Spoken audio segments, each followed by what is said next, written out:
Boa noite, estamos iniciando mais um programa Discutindo a Notícia. O programa Discutindo a Notícia é exibido todos os sábados às 20 horas pela NET, canal 9, a Vivo TV, canal 186, na TV aberta de São Paulo.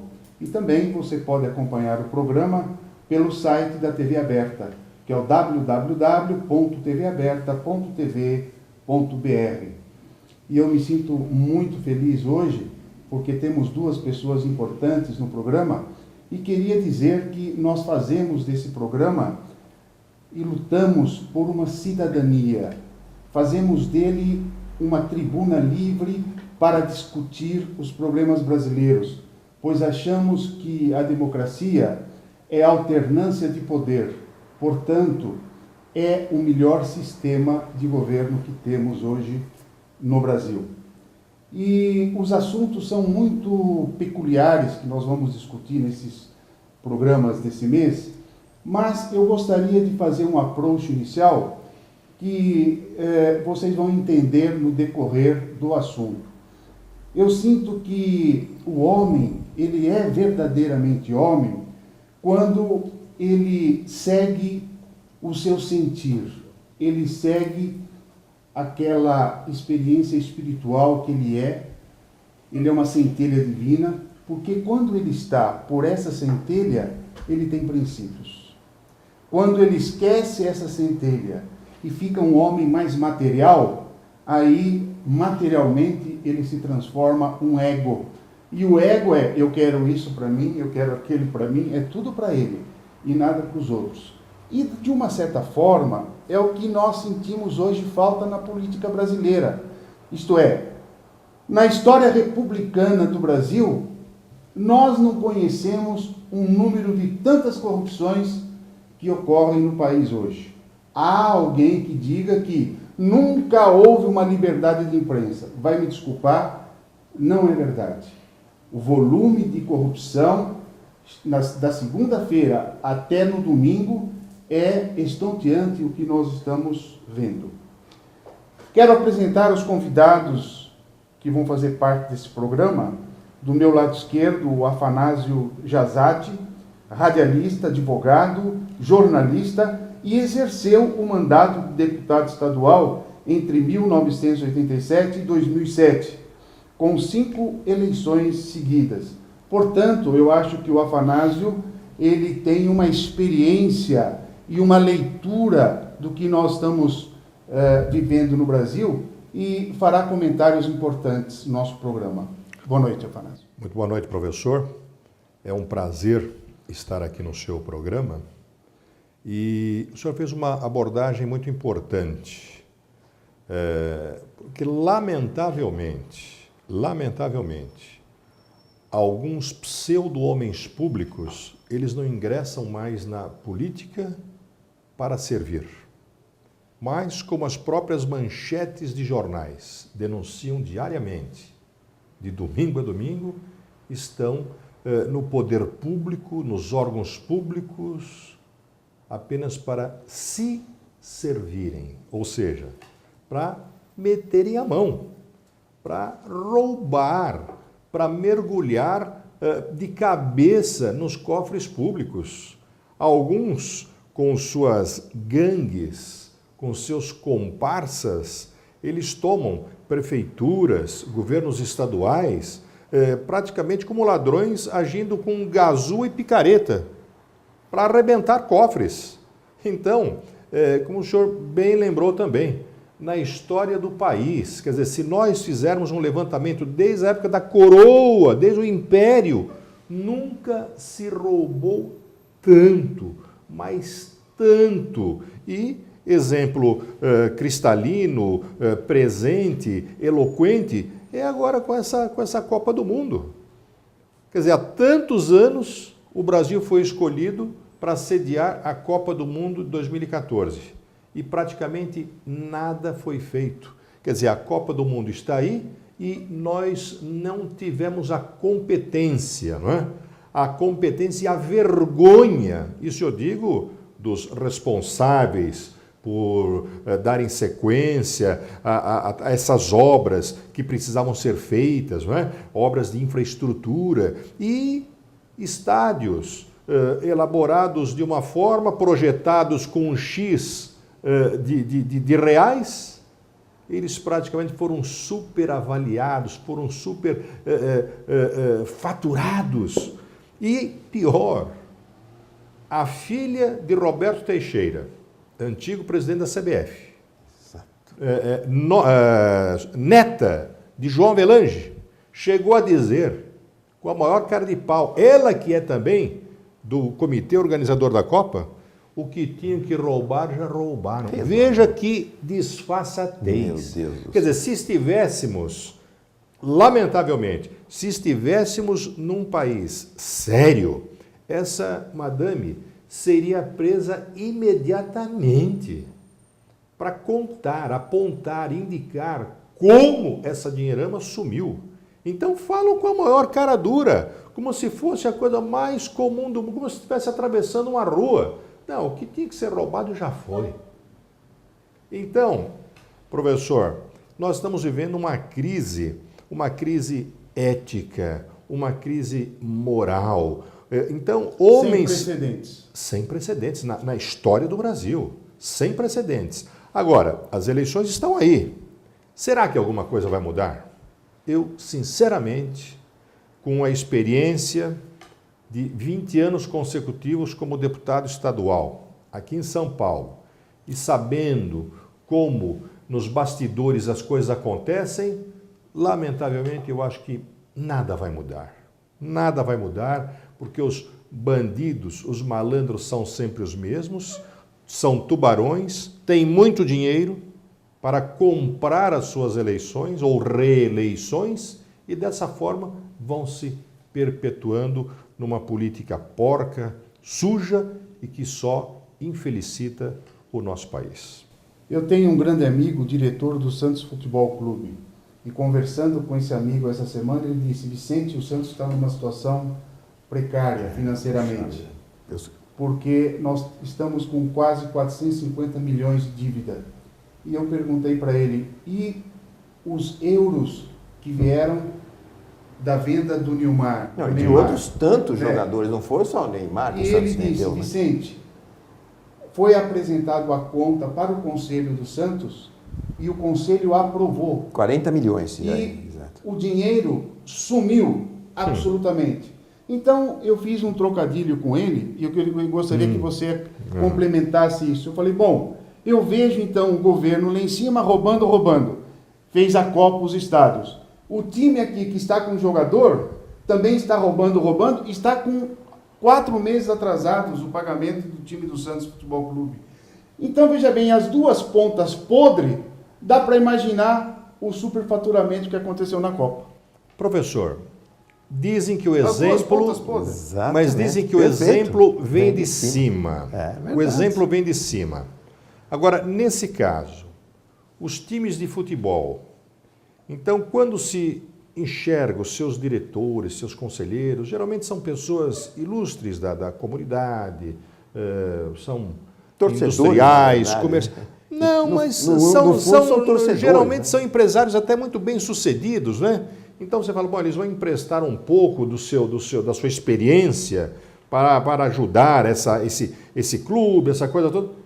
Mas não, desgraçadamente eles vão lá para fazer Põe a mão na grana negócio. também. Para fazer negócio. E mais, é importante que se diga, os clubes, eles não pagam o INSS, eles não recolhem. Então, é uma dívida monstruosa e é um grande lobby. Existe um grande lobby no Congresso Nacional para que todos eles sejam anistiados. Perdoados. Quer dizer, eles não pagam. É que o senhor se referia ao Neymar, quer dizer, é um figurão. Mas nem todo jogador de futebol recebe isso. Muitos eles vivem, ou pelo menos 75%, 80% dos jogadores de futebol, profissionais, hein? Eles vivem com salário mínimo. E muitos nem recebem isso. Agora, são tungados por péssimos diretores, por gente que vai lá realmente para enfiar a mão. Então, fazem negociatas com empresários, não é? Muitas vezes, um técnico vai, mas por que ele tem uma predileção X por fulano? Não, é porque o filho dele é empresário, então sempre tem um negócio por baixo do pano, por baixo da mesa, aquela conversa que se fala atrás da porta. Garotos de 10 anos já têm empresários hoje. Aí é que está. Já começa. Sem contar aqueles que são ludibriados pelos falsos empresários.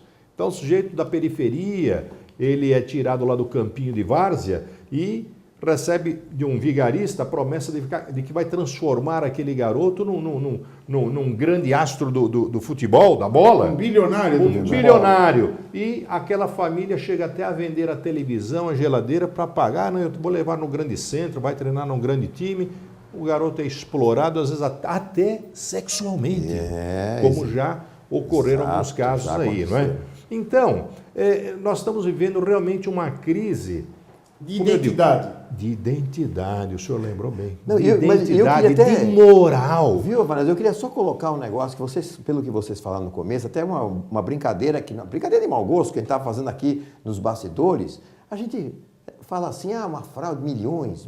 Agora só se fala em bilhões. As fraudes desses últimos anos já não se falam mais.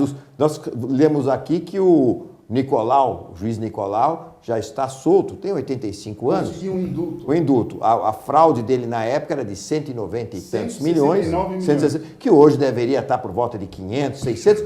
Mas as de hoje, as coisas que aparecem hoje, são de alguns bilhões. E nós nem estamos falando da Petrobras, nós estamos falando de outros escândalos menos vultosos, o que aparece menos na imprensa, mas que se falam em bilhões. E é bom lembrar, professor, que esse ex-juiz Lalau, ele era juiz de carreira. Ele era presidente do Tribunal Regional do Trabalho em São Paulo, quando resolveram construir um prédio novo. Aquela obra faraônica. Faraônica, que receberia inclusive o nome dele. Teria o patronímico dele na fachada, não é? Nicolau dos Santos Neto. E ele se envolveu com aquele senador, então senador lá de Brasília, que inclusive foi preso essa semana, também por falcatruas, e deram esse golpe. Agora, se corrigir os 196 milhões da época até esta data, é muito É uma dinheiro. loucura. É uma loucura. Então, ele está doente, quer dizer, foi colocado na rua, mas está em cadeira de rodas.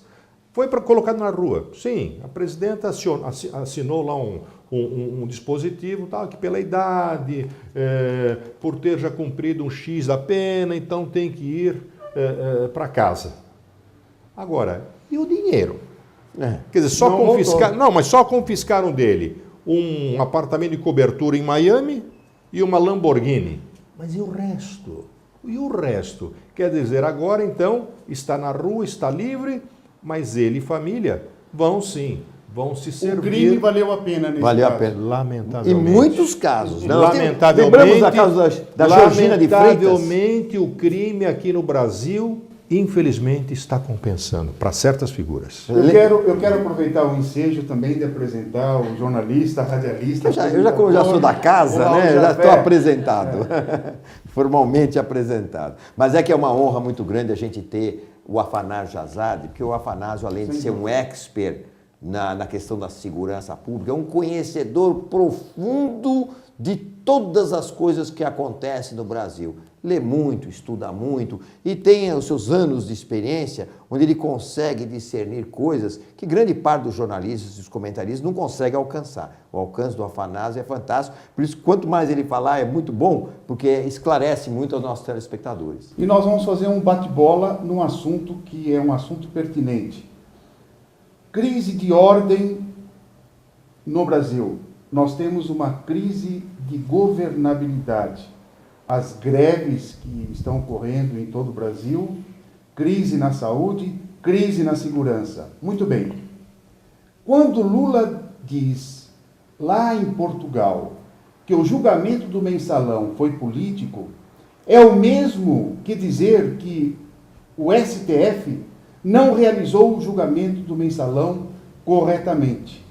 Isto é, ele teve um total desrespeito com a Suprema Corte Brasileira. Um adendo. Se esse fato acontece nos Estados Unidos, o político está preso na hora seguinte. Muito bem, tudo aconteceu. E agora a demissão do ministro Joaquim Barbosa. E ele diz uma frase, eu gostaria que vocês comentassem sobre esta frase.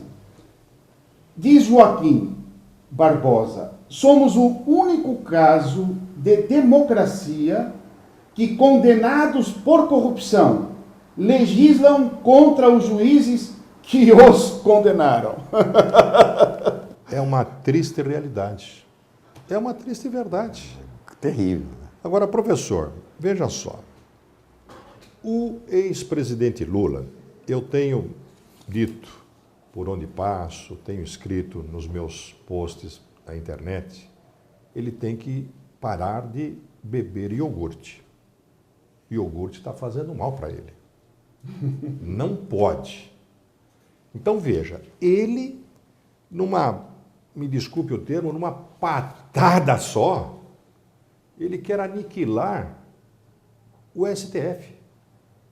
Praticamente, né? STJ, né? Não, o STJ não, desculpa, o STF. STF, lógico, eu que perdi. Supremo Tribunal Federal. É isso. Por quê? Porque o PT, o partido do Lula, foi o que mais indicou ministros. Exato.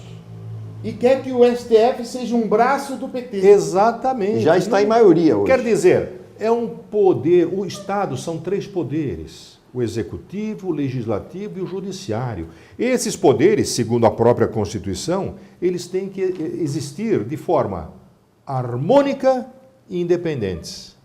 Mas não, ele quer subjugar, quer que esses ministros atuem, trabalhem à mercê do PT. Agora, quando houve a denúncia do mensalão, Lula estava na França. E ele concedeu uma entrevista, inclusive num belo de um jardim. Exato. E ele demonstrou-se totalmente irritado. E pediu desculpas pediu ao desculpas povo brasileiro. E disse que tinha sido traído. É? Disse que tinha sido traído. Só que, é tal coisa, como pessoas que costumam exceder-se no iogurte, não é? No dia seguinte esquece o que falam. Então ele esqueceu das desculpas pedidas e também não falou dos traidores. Agora, quem quiser marcar uma audiência com a cúpula do PT, precisa marcar lá na Papuda. Estão todos na Papuda. Genuíno, que era o presidente. Zé Dirceu, que foi o chefe da Casa Civil e, praticamente, era o presidente, de fato, do Brasil, porque o Lula só viajava. E quem despachava, quem fazia e desfazia era Zé Dirceu. Tanto que agora, nesse rolo todo aí de Petrobras, tem uma denúncia séria de que o Zé Dirceu, inclusive, estava com a sua mão peluda, né, em cima de várias negociatas, compras de refinarias, daquelas compras mal feitas, né? Tem até isso, tem até as digitais de Zé Dirceu. O Delúbio Soares, Sua Majestade Delúbio, que era o coletor, que era o arrecadador, que era o financeiro do PT, também está enjaulado.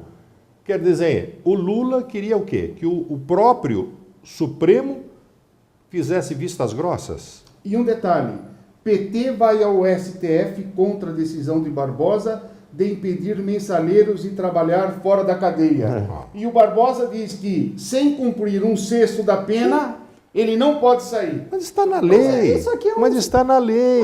Mas acontece o seguinte, na verdade é um verdadeiro cinismo. Você acha que homens como eles, que trabalharam nas grandes negociatas, nas grandes estruturas do poder, agora vão lá para sair para trabalhar numa panificadora, num boteco, numa lojinha de R$1,99? Isso é um cinismo. Aliás, eu acho o seguinte, independente da lei, até autorizar ou não autorizar, tem uma coisa, a Suprema Corte, ela tem que fazer justiça, ela tem que mostrar à população os rumos que ele deve tomar. Quando há um clamor popular, o Supremo tem que deixar de lado certas minuciazinhas da lei. Muito bem, amigo Raul. o Teori Zavati, solta todo mundo da Operação Lava Jato. Depois só soltou o principal. Depois só soltou porque o juiz que estava julgando disse que o pessoal ia para fora do Brasil e não conseguia mais. Exato. Voltaram todos para a cadeia, mas o principal está solto. Mas aí é que está. Então muitos perguntam, puxa vida, como é que o ministro foi fazer isso? Mas eles têm tantos processos, ele pode se atrapalhar. Não, espera um pouquinho. O ministro, ele está lá,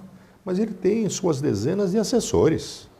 Se esses assessores jurídicos, se não estudam o processo, se não apresentam uma direção para ele, então está tudo perdido. Como o problema vai respingar no PT, então temos solta, que aliviar. Porque o cara vai falar lá, vamos soltar o cara. Não, mas soltaram, mas aí que está. Justamente deixaram livre aquele que não poderia estar livre. Aquele cuja família também já se vê indiciada em inquéritos porque estava desviando documentos, provas. estava sumindo com provas. Claro. Então, são coisas que... E outra, Raul, você falou do Supremo, Suprema Corte e tal, mas eu acho que a Suprema Corte, ela, com todo respeito, não tem atuado como deveria e como manda a Constituição. Porque o Supremo é apenas para atuar em casos constitucionais. Até outro dia eles estavam cuidando de um furto de galinhas. E condenando o cidadão. E mais, professor. Sem dó nem piedade. E mais, o Supremo levou 23 anos para analisar um processo. E quando esse processo chegou em plenário, eles reconheceram o seguinte: isso não é da nossa alçada, não. Volta. Depois de 23 anos. Será que lá no protocolo, há 23 anos passados, não poderia ter alguém lá? Não, isso aqui não é aqui. Carimba e despache-se logo. Então tiveram que... Imagine os envolvidos nesse processo, tanto o réu como o autor, 23 anos tiveram que aguardar para uma resposta pífia dessas aí. Então, isso realmente não enobrece o Judiciário Nacional, não. Isso é uma vergonha. Então, são coisas que precisam ser revistas. Quando se falou em Constituinte, pensava-se, não, vamos fazer realmente uma revolução, no bom sentido, não é? Mas não se mexeu tanto em justiça. O pessoal da esquerda e da esquerda radical ficou com a parte social da Constituinte. Então fizeram essas leis absurdas, fizeram dispositivos verdadeiramente criminosos contra a nacionalidade. E nós estamos sofrendo hoje as consequências. Então, agora estão querendo mudar no grito, como o senhor bem disse, essas manifestações, essa crise de autoridade. Hoje, qualquer meia dúzia aí pode se sentir dono da cidade, para a Paulista, para uma estrada, e não há autoridade que vá lá porque o PT faz isso, porque eu não posso fazer. Exatamente. Aprendeu com eles. Terminando o nosso programa de hoje, queremos fazer uma homenagem ao ministro Joaquim Barbosa. Eu tenho comigo muitas ameaças que precipitaram a saída do querido juiz. Não sei, após a sua saída, se os mensaleiros continuarão presos. Acredito que no mês subsequente eles sairão e os petistas ficarão muito felizes com essas ações. Mas, identificado no interior de São Paulo, o segundo homem que ameaçou de morte o presidente do Supremo Tribunal Federal, é mais um militante virtual do PT. O que ele postou? Contra Joaquim Barbosa, toda a violência é permitida porque não se trata de um ser humano, mas de um monstro e de uma aberração moral das mais pavorosas. Nós não concordamos com isso, efetivamente. Que Deus abençoe genuíno. Nossa! Mas se algo acontecer com ele, em virtude do seu estado de saúde e das suas condições precárias em que se encontra no presídio da Papuda, Joaquim Barbosa deve ser morto. Ponto final. Estou ameaçando a um monstro que é uma ameaça ao meu país. Joaquim Barbosa é um monstro e como monstro deve ser tratado como tal. Que barbaridade. Meu Deus do céu. Telespectador, telespectadora. Chegou o momento, eu e os meus amigos estamos fazendo uma gestão participativa. E o que é isso? Você não pode ficar com o bumbum nessa cadeira esperando que as coisas mudem, porque sabe o que acontece? Você vai falar para nós, eu não gosto de política. Então se afaste, fica alheio do problema, e os grandões lá, os corruptos, estão nos levando para a seguinte situação. O governo cobra mais impostos, nós pagamos mais. Ele pega o nosso dinheiro e distribui para a Bolsa Família o que ele chama classe C e D. O pessoal da Bolsa Família agradece o governo, que vota no governo.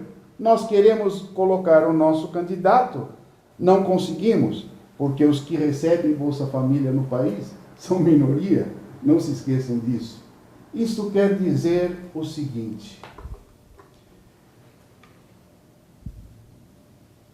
se você não fizer a sua participação agora, se tiver que ir para a rua, nós vamos para a rua.